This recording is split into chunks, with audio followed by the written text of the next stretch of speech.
Feliz día amigos, me complace saludarlos una vez más por la pantalla de Globovisión y su primer punto informativo, primera página, en nuestro segmento internacional dedicados a analizar lo que fue el año 2024 en materia geopolítica y hoy en particular lo que significó también para el cambio climático, la lucha de muchos países para afrontar esta realidad que pareciera que en estos últimos años pasara a un segundo plano debido al incremento de los conflictos en el mundo. Y sobre esto vamos a estar conversando esta mañana con nuestro invitado Saúl Elías López, es presidente de la Sociedad Venezolana de Ingeniería del Agro y me complace que estés con nosotros para hablar sobre este tema por demás interesante y que debería tomar mayor relevancia ante los desafíos que representa el calentamiento global. Bienvenido.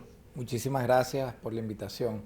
Sí, bueno, en los eventos en que hemos podido representar a nuestro país a nivel internacional, hemos, por supuesto, elevado la voz de la necesidad de realizar más investigaciones en esta materia, tener un sistema de alerta temprano que realmente funcione para temas de eventos y Claro. desastres climáticos y, por supuesto, en nuestra área que más nos atañe, que es la agricultura, Sí. que evidentemente hay más vulnerabilidad. Estamos hablando que el negocio agrícola es bastante riesgoso y si le sumamos el factor cambio climático que ya Claro. está afectando con sequías, inundaciones y lo hemos vivido en el país, evidentemente hay mayores dificultades. ¿Qué dimensión toma esta realidad para la producción agroecológica, no solo en Venezuela, sino en la región? ¿Qué perspectivas has podido recoger en los foros en los que has participado? Sí, bueno, parte del compromiso que se firmó y se ratificó ahorita en la COP29 es justamente la disminución de 1.5 grados Celsius la temperatura global para el año 2030, ya que de incrementarse estos niveles de temperatura a nivel global vamos a tener problemas en producción de alimentos. Se habla de que pudiéramos estar disminuyendo la producción mundial de trigo en un 50%, la producción mundial de maíz en un 30%, y así en otros rubros que son grandes commodities importantes del comercio agrícola internacional. Y para ello, entonces el enfoque ha cambiado de ver la agricultura como un modelo lineal de extracción, con un enfoque más hacia la bioeconomía, la economía circular, en el que hay que disminuir las pérdidas y desperdicios, utilizar los subproductos y disminuir, por supuesto, todo lo que tiene que ver con el exceso, el consumo de agroquímicos y fertilizantes sintéticos.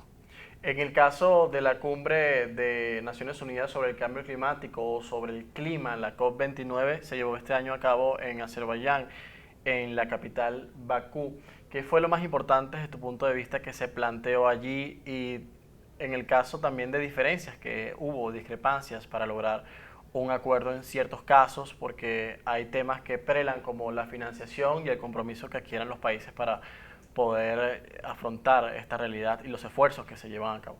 Sí, justamente todos los años hay diversos desafíos.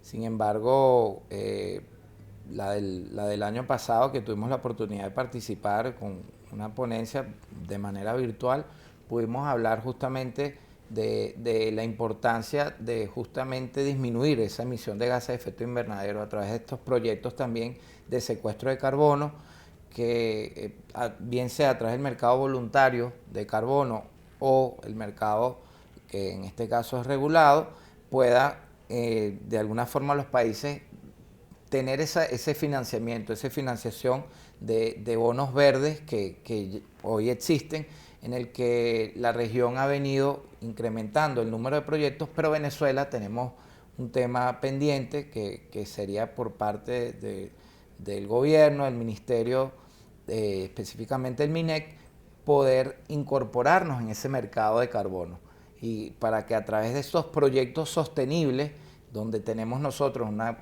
gran ventaja con bosques naturales y también proyectos que permitan, en este caso, secuestrar carbono a través de otros proyectos de arborización y de no deforestación, porque ahora a nivel de la Unión Europea y otros países, evidentemente están exigiendo que a través de una certificación específicamente de productos alimentarios para exportar, tú no debes haber realizado deforestación.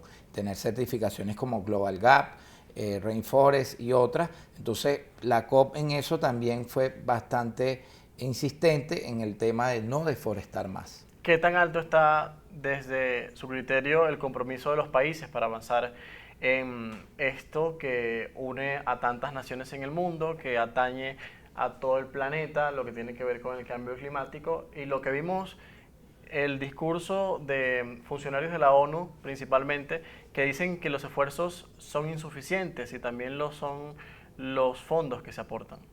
Sí, evidentemente hay países que tienen mayor responsabilidad en cuanto a las emisiones de gases de efecto invernadero y que en muchos casos no realizan los aportes y no realizan las transformaciones necesarias que a través de la era digital también con la tecnología se puede realizar y a través del financiamiento. Hay por supuesto una incertidumbre en cuanto a la política climática que vaya a tomar nuevamente Estados Unidos en función de lo que ocurrió en la administración de Trump en el 2016. Que sale del Acuerdo de París. Que sale del Acuerdo de París, entonces hay por supuesto una incertidumbre y Estados Unidos es uno de los principales países desde el punto de vista de la economía global más importante y también en cuanto a las contribuciones a emisiones de CO2. ¿Qué pasa con China, que también es uno de los países más contaminantes? India también lo es. Sí, son los países más poblados, con mayor contaminación, en el que se prioriza, por supuesto, por el esquema, el tema económico, pero hay que considerar siempre, y eso es la discusión, que si no tomamos en cuenta la sostenibilidad ambiental, lamentablemente en nuestro mundo y sobre todo, reitero, el tema agroalimentario, después no vamos a poder producir los alimentos. Ahorita gran parte de la investigación que se está haciendo, y sobre todo, vuelvo a la región América Latina y el Caribe, es variedades con temas de edición genética que puedan tolerar sequías, que puedan, en este caso, tolerar inundaciones. La previsión para el año 2040, en el caso de Chile, por ejemplo, es que no va a haber agua. La escasez de agua va a ser bastante elevada y no se va a poder producir alimentos si no se resuelve el problema climático. Preocupante, ¿no? Ya vamos a estar hablando de eso en la próxima parte, también sobre la realidad en nuestra región, en los países vecinos en Venezuela y en nuestra propia nación también, cómo se extrapola esta realidad del cambio climático, cómo se está avanzando para hacer frente a esto que afecta a millones de personas y que también genera en muchos casos migraciones internas y externas. Vamos a estar conversando nuevamente con Saulo Elías López, presidente de la Sociedad Venezolana de Ingeniería del Agro, hoy con nosotros en Primera Página, haciendo un balance de lo que fue este año 2024 en materia climática. Ya regresamos.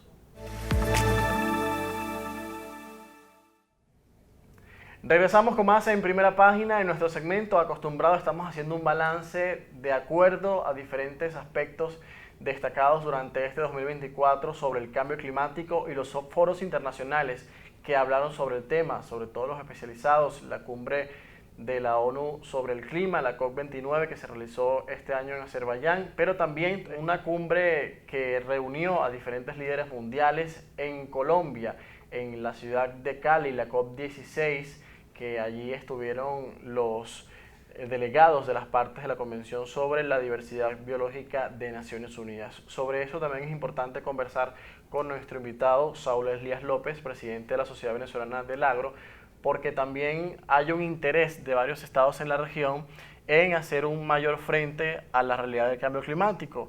Lo ha enfatizado el presidente colombiano Gustavo Petro, también el presidente de Brasil Luis Ignacio Lula Silva, pero el primero quizás ha tenido una mayor presencia mediática sobre el tema, también ha llevado esto a encuentros multilaterales. ¿Cómo se ha colocado también la dimensión biológica del calentamiento global de este lado del mundo? Sí, fue un excelente espacio. También tuvimos nuestra participación de manera virtual en este encuentro en este sobre todo se discutió el tema de la biodiversidad. Colombia es uno de los países más megadiversos del mundo. Fue un buen sitio para hablar de esto, porque la afectación del calentamiento global y todo el tema del cambio climático con el incremento de eventos y desastres naturales que han ocurrido a nivel global, evidentemente genera que haya un cambio en la biodiversidad, tanto la biodiversidad alfa, beta y gamma, que son términos ecológicos que tienen que ver inclusive con la biodiversidad de ecosistemas. Al haber un incremento en el cambio de temperatura, podemos ver cambios en los pisos térmicos y cada país está estudiando esos cambios en la dinámica que al final termina afectando los ecosistemas y todas las interacciones que se dan en ellos, los flujos de energía, el ciclo de materia y todas las poblaciones que conviven en ellos. Por eso hay que preservar la biodiversidad que en nuestro caso de Latinoamérica es bastante elevada, Venezuela también tiene una alta biodiversidad de especies, de flores, de fauna, etcétera, que evidentemente hay que preservar y justamente es con estos modelos de mitigación, adaptación y resiliencia ante los efectos adversos del cambio climático. El plan, como lo mencionas, ya está hecho y construido, pero ¿cómo se llega a esa implementación, a esa ejecución de esas políticas, de esos pasos para poder preservar la biodiversidad? Sí, bueno, nosotros específicamente estuvimos conversando del tema de agricultura climáticamente inteligente, que trabaja en tres aspectos: la productividad, cómo promover que en este caso, agricultores familiares, campesinos, puedan tener más recursos de manera sostenible, trabaja en el aspecto de la resiliencia y fortalecer los aspectos de resiliencia del cambio climático, pero hay que monitorear. Entonces, por supuesto, el clima, las estaciones climáticas físicas, las estaciones climáticas virtuales que hoy existen son una herramienta dentro de esta economía de plataforma y por supuesto los aspectos que tienen que ver con la preservación de la biodiversidad. Parte de la agricultura climáticamente inteligente también incluye cambiar el modelo monoproductivo, de monocultivo, de exceso de aplicaciones agroquímicos y fertilizantes hacia un modelo mucho más sostenible. Y eso se trabajó muchísimo y se habló en esta COP porque la agricultura en general, los sistemas agrícolas globales aportan alrededor de un 35% de gases de efecto invernadero y sobre todo es con este tema de los fertilizantes y combustibles fósiles. Y hay muchas iniciativas, incluso particulares, aquí en Venezuela. Me ha parecido interesante ver, así como ustedes, que tienen iniciativas ecológicas, también muchos activistas que se han involucrado en este tema de poder educar a la población, de culturizar a la gente sobre la problemática del calentamiento global o el cambio climático. Y esto también se exporta cuando salen ustedes y van a foros internacionales, se expone también nuestra realidad. ¿Cómo ha sido esa experiencia? No, muy interesante. Siempre tratando de ver las oportunidades, si bien es cierto tenemos un rezago desde el punto de vista tecnológico y sobre todo de certificaciones que nos permitan, por ejemplo, que un agricultor familiar que tenga que producir bajo un modelo orgánico, agroecológico, bueno, obtenga una certificación y por esa producción que sin lugar a duda de inicio es menos productivo, menos rendimiento que el modelo convencional, pero sea compensado con precio. O sea, yo tengo una certificación que soy productor orgánico, hay un mercado, un consumidor que a nivel global también está prefiriendo saber de dónde viene ese alimento, cómo fue producido y además si es orgánico es mejor para la salud. Y entonces, pero tiene que tener una certificación para que se pueda pagar mejor. Venezuela le hace falta ese mercado de productos orgánicos, de productos agroecológicos, para que los agricultores no se vean afectados en cuanto a sus ingresos. Y ahora me parece interesante vincular este tema con un acuerdo histórico firmado hace muy poco entre el Mercosur y la Unión Europea. Es un tratado de asociación que busca crear un marco comercial entre los dos bloques. Digamos, es una forma interesante también de incentivar todo lo que tiene que ver con nuestros productos, ¿no?, en esta región del mundo. Venezuela no participa porque es un estado suspendido desde 2016, pero quisiera consultarte de qué forma impacta este acuerdo a la región, a los agricultores, a pesar de que en el proceso hubo la oposición de varios gremios y países como Francia, Irlanda, que de alguna forma veían que había una competencia desleal. Sí, bueno, fue un acuerdo que tiene negociaciones de más de 20 años, casi 25 años, va a beneficiar a 780 millones de personas y que en principio el tamaño del mercado, del impacto pudiera estarse hablando de un 20% de la economía global, más de 110 millones, miles de millones de dólares.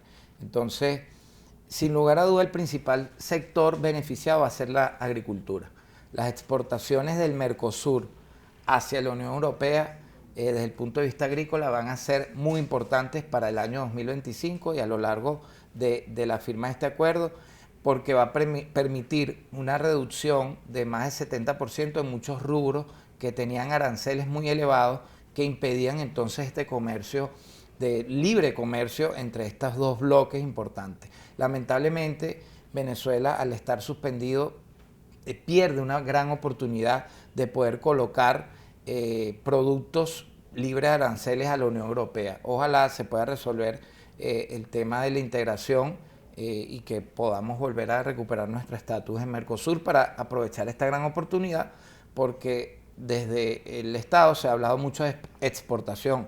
Bueno, aprovechemos el tema de la integración, pongámonos al día para poder exportar alimentos de verdad, que en Venezuela sin lugar a duda tenemos condiciones agroclimáticas favorables para sobre todo exportar frutas tropicales y otros requerimientos en la Unión Europea que sin lugar a duda tenemos oportunidad para ello. Las perspectivas para el sector y para el comercio y la industria agroecológica para el próximo 2025 son positivas.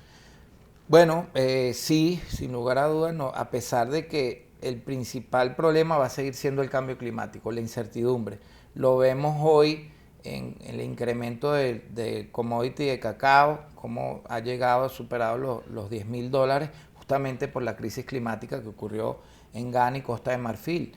Entonces, sí, Brasil, Argentina van a tener un gran auge, un gran potencial ahora con la exportación directa a la Unión Europea, pero en los años pasados tuvieron problemas de sequías e inundaciones. Sí. Igualmente, eso evidentemente puede afectar la oferta y demanda, y por eso es que hay que aprovechar estos acuerdos para volverse a integrar y aumentar la oferta, porque va a ser siempre necesario tener alimentos. Uno consume alimentos 3 veces al día y a nivel global el comercio agrícola internacional nunca se va a parar. Indispensable. Bueno, muchas gracias por esta conversación tan interesante, por demás importante para estos tiempos que se viven y sobre todo la realidad que atañe a todos, que tiene que ver con el cambio climático. Ha sido un gusto conversar con Saúl Elías López, presidente de la Sociedad Venezolana de Ingeniería del Agro, hoy con nosotros en Primera Página, en este resumen que les ofrecemos a ustedes de lo más destacado. Vamos a hacer una pausa, gracias por acompañarnos, al regreso más actualidad.